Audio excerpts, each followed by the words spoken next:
Today we're looking at phrasal verb nouns and adjectives, because we can make nouns and adjectives from phrasal verbs. Now, what we do with phrasal verbs, the verb and preposition are usually separate. With nouns and adjectives, they're either together or they're separated by a hyphen. Now, generally speaking, the nouns are often together and the adjectives are often separated by a hyphen, but not always. Sometimes the nouns are separated by a hyphen too. So please check a dictionary. There's no rules here, you just got to check. Also, sometimes the nouns and adjectives are inverted. So bring someone up, we have to invert it to make the noun upbringing. And come out, but outcome, and put someone off or off-putting. So sometimes they're inverted, but sometimes they're not. Drawback, a drawback. Fall out with someone, the fallout. Okay, so again, you've got to check a dictionary, and there may not be a noun or adjective connected to the phrasal verb. There isn't always. Okay, so let's look at some of the ones we've got on the board. I'm going to do more lessons on this because there are plenty more that I can think of, but there's no way I can get them all in one lesson. So let's start at the beginning. A lookout. A lookout is someone who looks out for something. So they're basically a scout. It will be another word for it, a scout. It means somebody who's looking out for any danger on the horizon, possibly. A lookout will very often be looking out for danger, most often perhaps.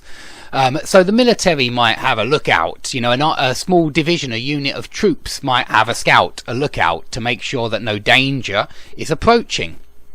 Okay, a blow-up would be an enlarged picture. If you have a blow-up of something, it's an enlarged picture of something. But blow up, the adjective with the hyphen, would mean inflatable. So if you have a blow up Santa Claus at home, it means you have an inflatable Santa Claus at home.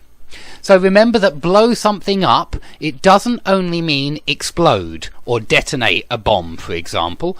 It can also mean to inflate. You blow up a balloon, you blow up your tyres. When you have a puncture on your bike, you need to repair the puncture and then blow the tyre up.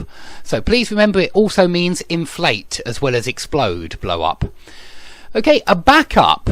Back someone up or back something up. If we remember this phrasal verb, it can mean a number of different things. When you back someone up, you often support them. And when you back up your work on the computer, you save a copy of it. So a backup, it could be a copy of something.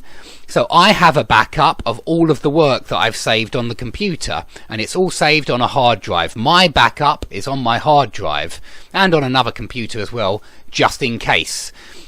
So a backup is often also a reserve copy. You can even have someone as a backup if they are waiting in reserve to be used instead of another person. So you might have, if you're a football team, you might have a backup goalkeeper. Yeah, someone who is there ready to act if the first goalkeeper isn't there. So yeah, you could also use it as an adjective, and here it would be no hyphen, and it means an extra or supporting person, and they're kind of different, I must admit.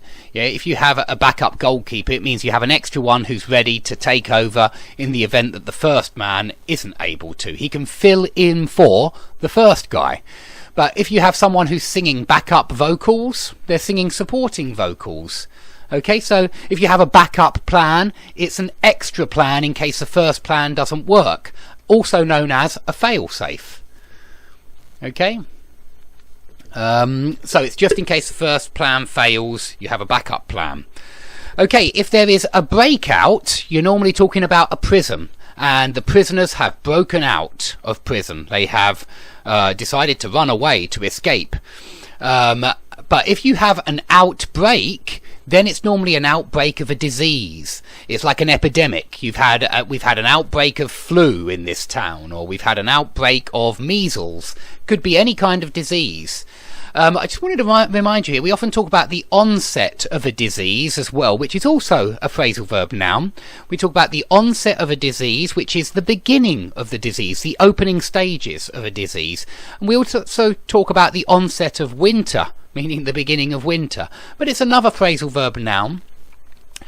Okay, if you give someone the brush off, You might say this about someone